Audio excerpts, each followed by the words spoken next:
used to think silence was peaceful. Then my mom fell into a coma, and silence became the loudest sound in the world. Everything just kept piling up. And worse, it was just the two of us. No rich dad, no secret inheritance, no billionaire auntie waiting to adopt me and fix my life.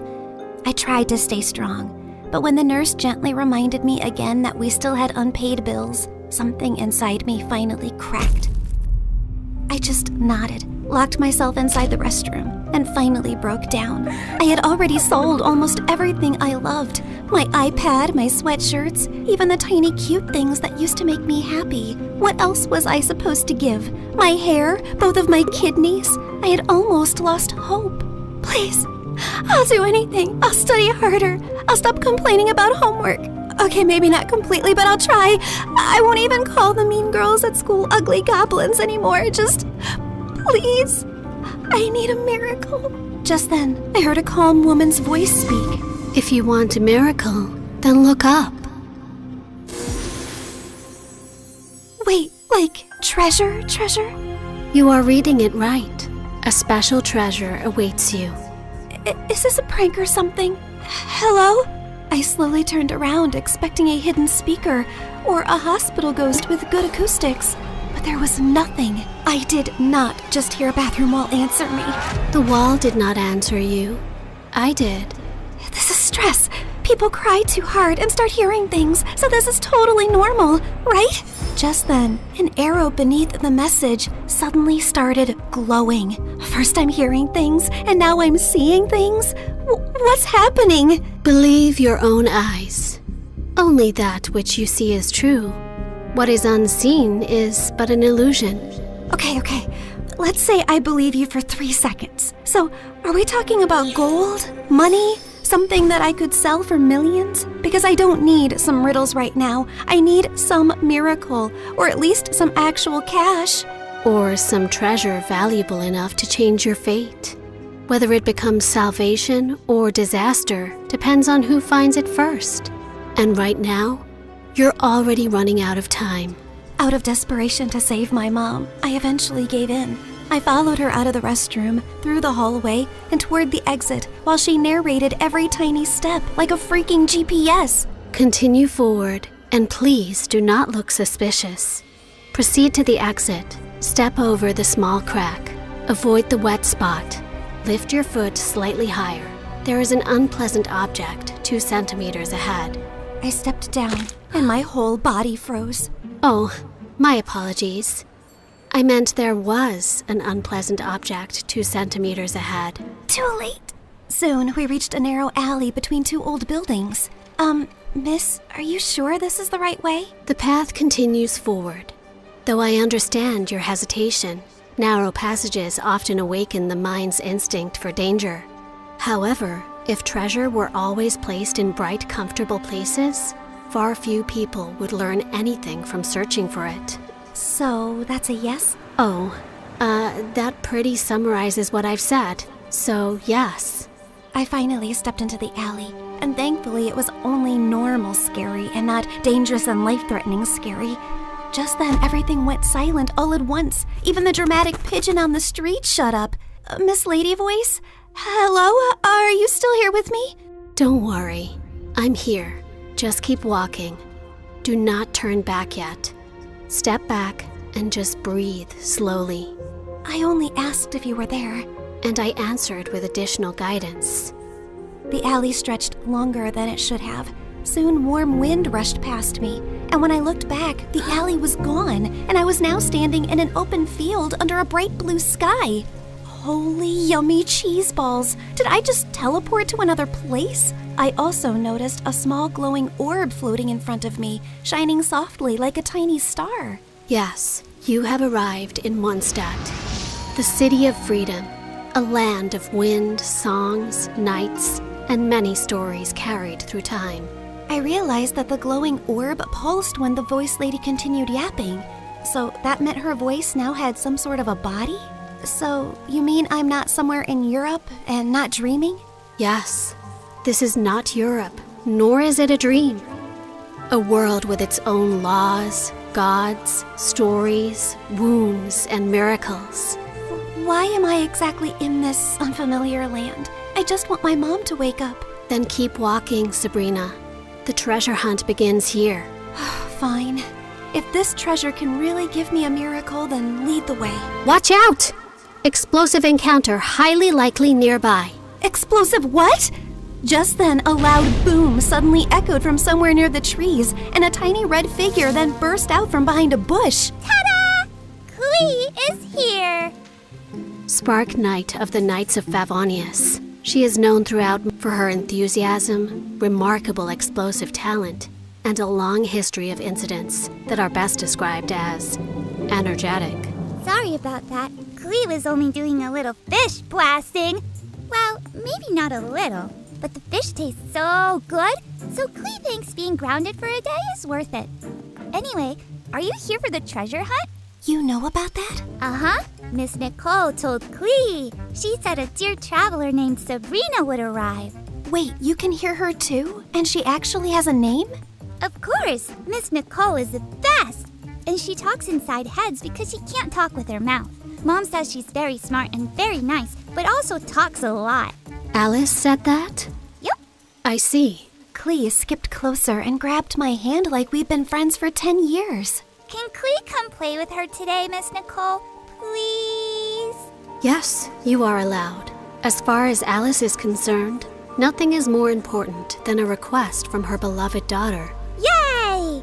But why does Sabrina look so sad? Did someone make you cry? Was it a bad guy? Clee can blow them up! Only a little. Well, maybe not a little, but Clee will try. I'm not sad. You are. I know crying faces. Jean makes that face when Clee accidentally causes big disasters. My mom is really sick. She's in a coma right now. That's why I need to find the treasure so I can buy her medicines and pay the bills. Clee gave me a soft smile and squeezed my hand. Mom always says love can travel very far, even farther than my best bombs.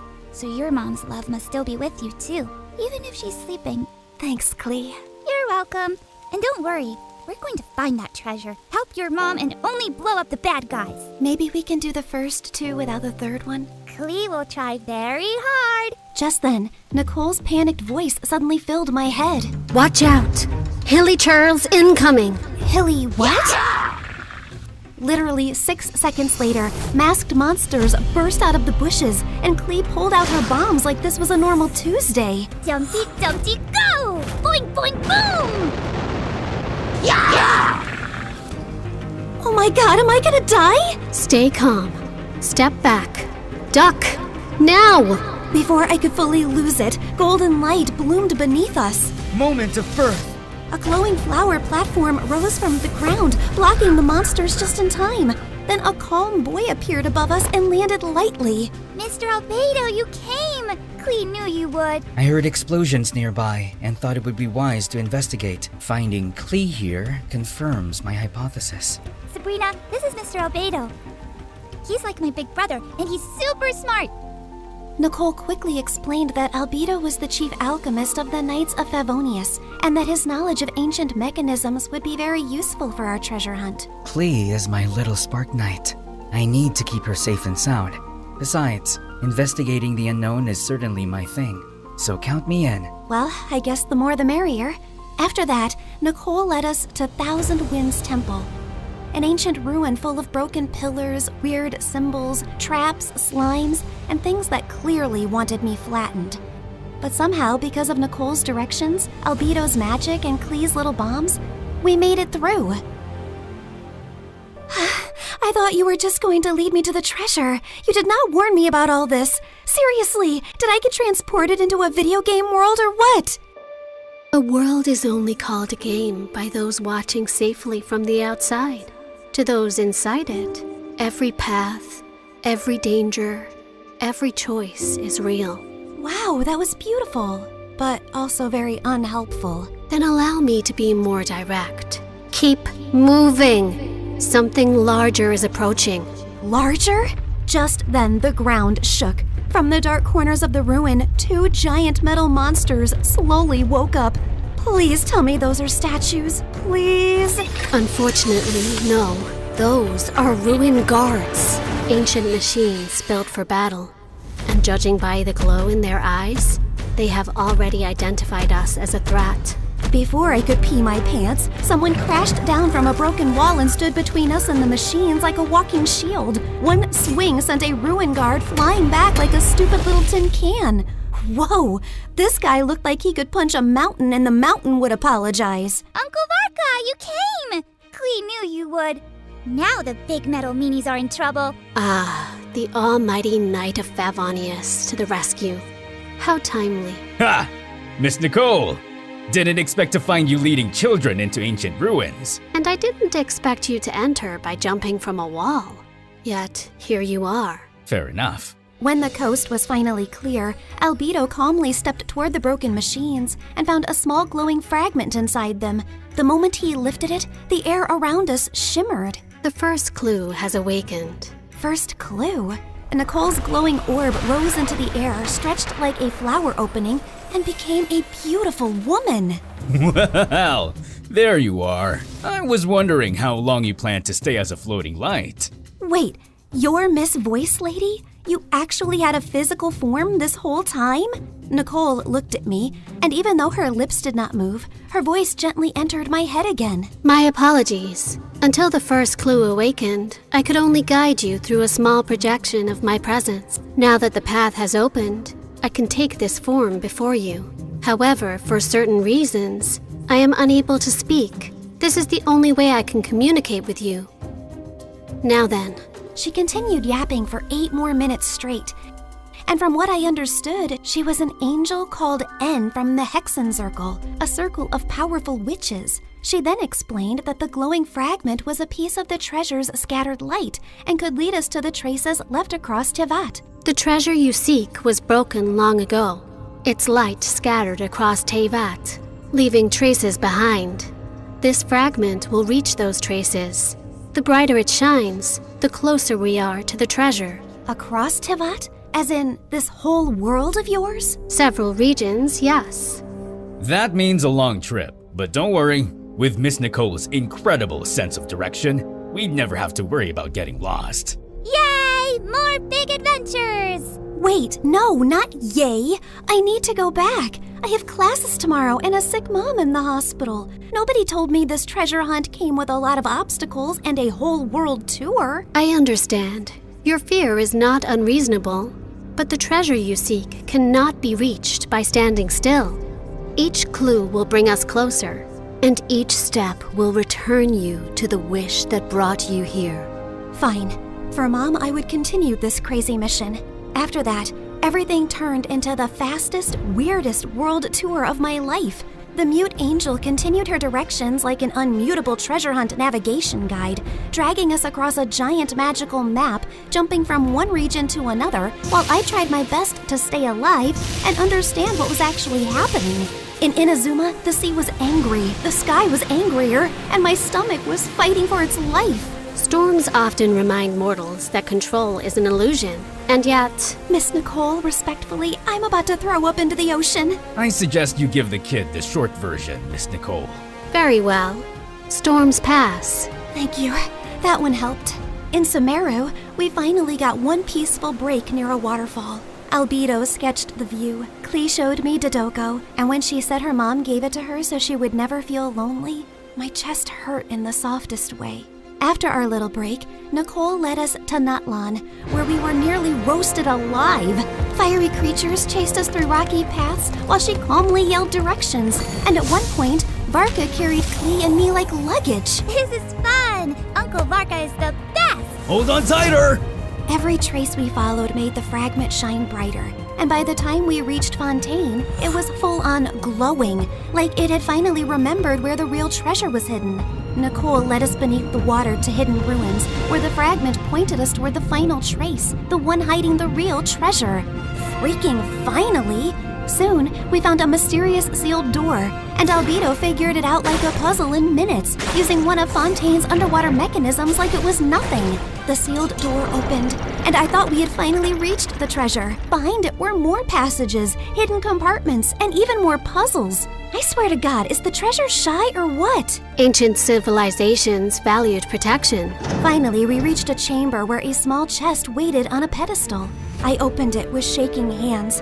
But there was no gold, no money, no jewels, nothing I could sell. Inside was just a small, broken, flower-shaped relic. No, we traveled across Tivat for this? For a broken thing? It is indeed damaged. We can fix this, right? Yes, but not with gold, not with force, not even with knowledge alone. Then how? This relic is a vessel of hope. It reflects the heart's deepest wish. It was never meant to make someone rich. It was meant to answer the part of a person who refuses to give up. I stared at the tiny broken flower and slowly understood. The treasure was never something I could sell to fix my life overnight. It was hope. The one thing I had almost lost in that hospital restroom. Nicole said every region had left something inside me. Courage, endurance, wisdom, strength, and truth. I held the broken relic and thought of Mom's smile, her warm hugs, and the little things she did whenever I was sad. I wish for my mom to wake up. I don't need gold or anything. I just want more time with her. Please. Just then, the relic started glowing. Golden light filled the cracks, and the broken petals slowly repaired themselves until the flower became whole again. You fixed it! The restoration is complete. The way home can now be opened. A portal appeared behind us, and my chest hurt when I realized I was really leaving them. They were supposed to be just my treasure hunting team, but somehow they had become my friends. Klee hugged me first and gave me a tiny Dodoko charm. So you won't forget Klee. Fear doesn't mean you're weak. It means what you're fighting for matters. Always remember that, kid. If fate allows us to meet again, perhaps we could continue this conversation over dessert. You asked for a miracle, but you were the one who kept walking toward it. Remember that too. After a tearful goodbye with them, I finally stepped into the light. When I opened my eyes again, I was back in the hospital restroom. I thought it had all been a dream until I felt Klee's Dodoku charm in my pocket. So it was real. Everything was real. I ran back to Mom's room. The bills were still there. Mom was still sleeping, but I felt different. Scared, yes, but not empty and hopeless anymore. One day, my seatmate was secretly playing some online game called Genshin Impact, and the second I saw her screen, my soul almost left my body. The characters looked way too familiar. And then it hit me. So I was in a game? That night, I downloaded the game beside Mom's hospital bed. And when Nicole's banner finally appeared, I pulled for her. Not gonna lie, I really miss her voice and her endless yapping about lore and random facts. Step into the world of Genshin Impact, the open-world action RPG where you explore, battle, and uncover the secrets of Tivat across PC, mobile, and console, all seamlessly connected. Experience exciting new adventures in Luna 7 Truth Amongst the Pages of Piranha, featuring powerful new weapons, fun minigames, and exciting rewards to enjoy. Uncover a brand new story chapter in Sumeru. Meet new Wish Banner characters like Nicole, Prune, and Lowen. One afternoon while I was studying beside Mom, her fingers finally moved. Mom? Hey, sweetie. Mommy, you're awake! You're really awake! I missed you so much! And for the first time in a long time, the silence in the room did not feel scary. It felt peaceful at last.